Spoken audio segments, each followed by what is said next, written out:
Hello, void and all who inhabit it. It's me, another viewer waiting for the crying face-off between Kerry Washington and Viola Davis.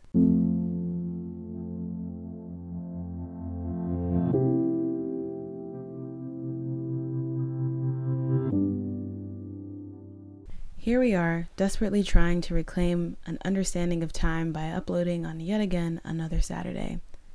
Earlier this week, on which day I'm not entirely sure, the finale of Little Fires Everywhere was released. The Hulu original miniseries follows the general plot of the best-selling book by the same name, but makes some distinct changes. Like the final decision of who finally burnt the house down. Girl, how do you admit to a felony and don't get arrested? Actually, don't answer that. This isn't a traditional review, but I do want to note that episodes 8, 6, and 7, in that order, are the best ones, while the first 4.5 episodes are mad slow. In part, that mirrors the book, which presents much less explosive characters, no pun intended.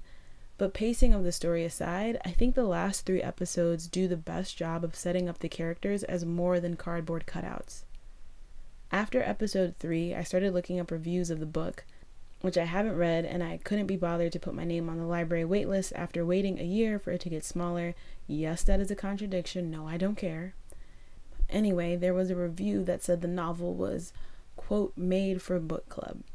The reviewer didn't elaborate on what they meant, or at least I don't remember if they did, but I took made for a book club as a characteristic of books, and in this case even TV shows, that take larger issues and try to distill them into neat boxes that can be easily unpacked. The story then becomes a vehicle to present discussion questions. Arguably all fiction, all art, pushes the audience to discuss something more, but made for a book club fiction has a noticeable layer of guidance as opposed to critique. This is different than, say, the Watchmen miniseries. And that's fine. Not everything needs to be dissertation level deep, and in fact I think a push to make everything like that is what leads to frustrating high school level arguments about why a door is blue instead of red when it doesn't matter. I don't particularly enjoy media that handles larger structural issues at the 101 level, for lack of a better phrase.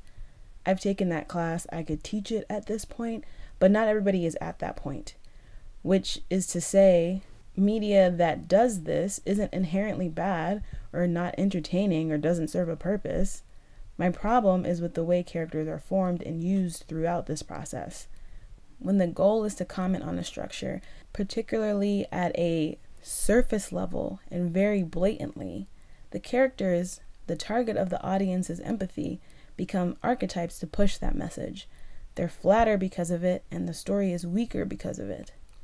There's a really useful article on Elle where the writer notes a few of the large differences between the show and the book in each episode.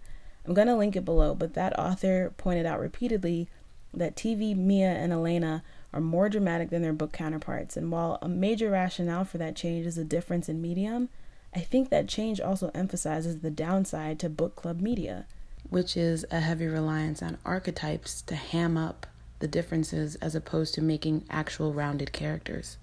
Let's take Pearl and Izzy, for example. I think they are an easier one to unpack. The way Pearl is written is why I was ready to give up this show at the end of episode 3 and just looked up the whole plot to figure out if sticking around was worth it. Both TV Pearl and Izzy have something added to their story that changes it at the root. Pearl is made definitively black. In the book, the Warrens are people of color, but their race isn't specifically named.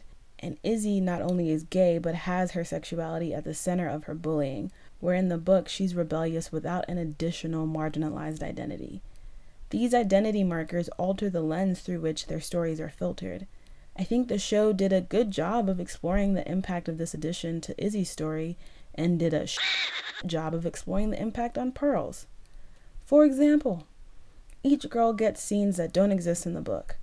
For Izzy, we're given a flashback scene that reveals what happened last summer that led to her being ostracized, in which it's revealed that the friend who is now her main bully used to be her girlfriend. For Pearl, we're given a scene between her and Trip where they try to have sex, but he's having performance issues. Hi, hello. I took a pause in editing to come back and say another thing about Pearl and Trip's relationship is that apparently the sexual aspect is like the best part. Teenagers have sex. This is a thing. They also don't really get a lot of media that shows healthy sexual relationships between two teenagers. So the TV show decided to take that out in favor of putting in this scene where not only are they having issues with sex, but Trip blames it on Pearl. What was the reason? What was the reason? There are other additions that aren't in the book. Again, I highly recommend the article linked below. My point here is that the writers and showrunner decided to build up our understanding of Izzy with much more care than they did Pearl. Pearl is a black girl raised to advocate for herself, who befriends Little Miss Microaggression and almost never finds issues with her because she wants to be popular. Does that even work? Like, she's still hanging out with Moody and the little anchovy-shaped child even at the end. Similarly to the way Izzy's sexuality adds nuance to the rejection she experiences from Elena, Pearl's race adds complexity to her wants, her positioning, and her rationale. And we see very little of her thoughts behind that. It takes until episode 5, when Pearl tells Mia that she had sex with Trip and why, before we see any depth to Pearl beyond a want for stability. And none of her depth is racialized, even though that's a big part of the story. I think the decision to make the Warrens black as opposed to Asian or Latin or indigenous is because they wanted to have as harsh a contrast as possible between the Warrens and the Richardsons. But they did so without fully realizing how that would impact the narrative. The show tries to make some points of the difference, but almost always through Mia. And while she has some great lines, episode 5 was ripe with her reading Big and Little Susan for filth. This show continues the other great failing of book club fiction that tackles large societal issues in that it only looks at the interpersonal. Racism occurs on multiple levels in multiple interactions all the time. To question and challenge that is to do more than to have your characters of color point out white privilege numerous times to white characters. The critique feels inauthentic because the story goes on to mainly revolve around the white people, to perpetuate the system it is critiquing. The big drama of the book is BB Chow and her trial, not the perilous adventures of Nancy Can I Speak to Your Manager Drew. To switch the center of the conflict, to spend so much time rounding out Izzy but not an equal amount of time with Pearl, whose relationship with the siblings is what leads to the fire in the book.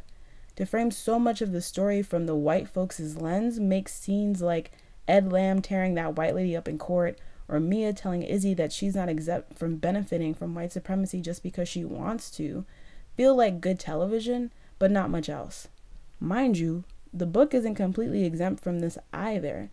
In a lot of the reviews I was reading, a change in Mia's character is that she's a lot more abrasive in the TV show, with the big two examples being her response to Lexi's question over whether her abortion was a mistake, and in the fact that she revealed that Lexi had an abortion to begin with. In the book, she's kinder in both these instances, giving Lexi magical Negro-esque, well, magical person of color-esque, because we don't know, advice, and not revealing what she knows to Elena. And that's also kind of bullshit. I feel like the show does tap back into this Mia with some of her scenes with Izzy, but this, the help-like docile woman of color who is always gracious in the face of white supremacy, is still a trope, still flat, and a trait that is set up in the source material. Made for book club now is code to me for made for white consumption. Having archetypes allows for white audiences to disconnect when things are too uncomfortable, but still take pleasure and find comfort in the characters' sage wisdom. Focusing on the interpersonal allows deniability, allows white audiences to say, well, oof, I'm not that bad. Or worse, they, the author, the writers, the director, are exaggerating. It allows white viewers to consume without reflection. And isn't the point of book club to reflect?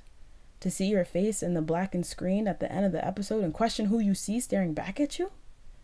Made for book club encourages white audiences to think about the mess that is our society, to maybe even consider divesting from white supremacy, but only for a moment. Then the book is closed, the show is over, and they ease back into the motions, maybe with a modicum more awareness, but not much else. Not until the next narrative opens the doors to 101 class one more time.